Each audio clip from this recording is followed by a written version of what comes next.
Welcome to അദ്രിയാസ് vlog. ഇന്ന് നമ്മൾ ഉണ്ടാക്കാൻ പോകുന്നത് സോയ ചങ്ക്സ് റോസ്റ്റ് ആണ്. സോ അതിന് വേണ്ടിയിട്ട് ഒരു പാത്രം വെള്ളം വെച്ചിട്ടുണ്ട്. അതിലേക്ക് ഒരു ടീസ്പൂൺ ഉപ്പിട്ടിട്ട് നന്നായി തിളപ്പിക്കാൻ വെക്കുക.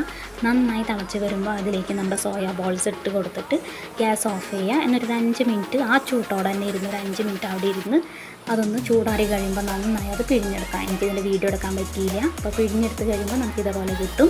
എന്നിട്ട് വേറൊരു പാത്രത്തിലേക്ക് മാരിനേഷൻ ചെയ്യാനുള്ള സ്റ്റെപ്പാണ് ചെയ്യാൻ പോകുന്നത്. നമ്മൾ 2 ടീസ്പൂൺ മുളക് പൊടി, 1/2 ടീസ്പൂൺ മഞ്ഞൾപ്പൊടി, ഒരു നുള്ളുപ്പ്, ഒരു നുള്ളു കുരുമുളക് പൊടി, ഇത്തിരി കോൺഫ്ലവർ ഇട്ടിട്ട് നമ്മുടെ മാരിനേഷൻ, നമ്മുടെ സോയ ബോൾസ് അതിലിട്ട് നന്നായി മാരിനേറ്റ് ചെയ്ത് ഒരു 15 മിനിറ്റ്സ് മാരിനേറ്റ് ചെയ്ത് വെക്കുക. എന്നിട്ട് നമ്മൾ വേറൊരു പാൻ വെച്ച് ഓയിലെടുത്തിട്ടാണ് ഞാൻ വറുക്കണത്. അപ്പോൾ ഓയിലെടുത്തിട്ടുണ്ട് വറുക്കാനായിട്ട്. ഓയിൽ ഒഴിച്ച് നമ്മുടെ സ്റ്റെപ്പ് ബൈ സ്റ്റെപ്പായിട്ട് നമ്മൾ സോയ ബോൾസ് വറുത്തെടുക്കാം. നമ്മൾ വേറൊരു ചീനച്ചട്ടി വെച്ചിട്ടുണ്ട്. അതിലേക്ക് ഓയിലാണ് ഒഴിച്ച് കൊടുക്കുക. ഞാൻ ഓയിലാണ് വറുത്തത്, അതുകൊണ്ട് ഓയിലാണ് എടുത്തിരിക്കുന്നത്. വെളിച്ചെണ്ണയിലാണെങ്കിൽ വെളിച്ചെണ്ണ തന്നെ എടുക്കാം. അപ്പോൾ ഓയിലെടുത്തിട്ടുണ്ട്. അതിലേക്ക് ഇഞ്ചി വെളുത്തുള്ളി ചതച്ചത് ഇട്ട് നന്നായി മൂപ്പിച്ചെടുത്തിട്ടുണ്ട്. നന്നായി മൂപ്പിക്കുക.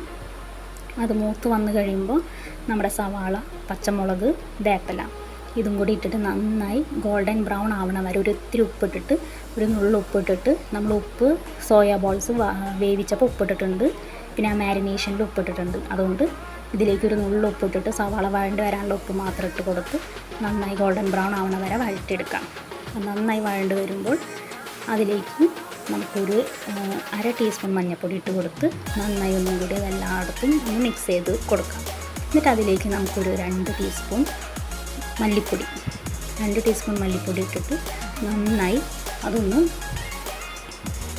അതിൻ്റെ മല്ലിപ്പൊടിയുടെ ഒക്കെ പച്ചമണം ഒന്ന് മാറുന്നവരെ നന്നായി ഒന്ന് വറുത്തെടുക്കാം. അത് കഴിയുമ്പോൾ അതിലേക്ക് ഒരു ടീസ്പൂൺ കാശ്മീരി മുളക് പൊടിയും 1/2 ടീസ്പൂൺ സാദാ മുളക് പൊടിയും ഇട്ട് നന്നായി അതൊന്ന് അതിൻ്റെ പച്ചമണം പോണ വരെ വഴറ്റിയിട്ടിട്ട് നമ്മുടെ സോയ ബോൾസ് നമ്മൾ വറുത്ത് വെച്ചത് ഇതിലിട്ട് നന്നായി ഇളക്കിയെടുക്കാം. എന്നിട്ട് നമുക്ക് സെർവ് ചെയ്യാം. നമുക്ക് ചൂട്ടോടെ സെർവ് ചെയ്യാം. സെർവ് ചെയ്ത് കഴിഞ്ഞ് നമുക്കിത് ചപ്പാത്തിയുടെ കൂടെ പൊറോട്ടയുടെ കൂടെ ഒക്കെ കഴിക്കാവുന്നതാണ്. അപ്പോൾ എല്ലാവർക്കും വീഡിയോ ഇഷ്ടമെങ്കിൽ ലൈക്ക് ചെയ്യുക, ഷെയർ ചെയ്യുക, സബ്സ്ക്രൈബ് ചെയ്യുക. Thank you.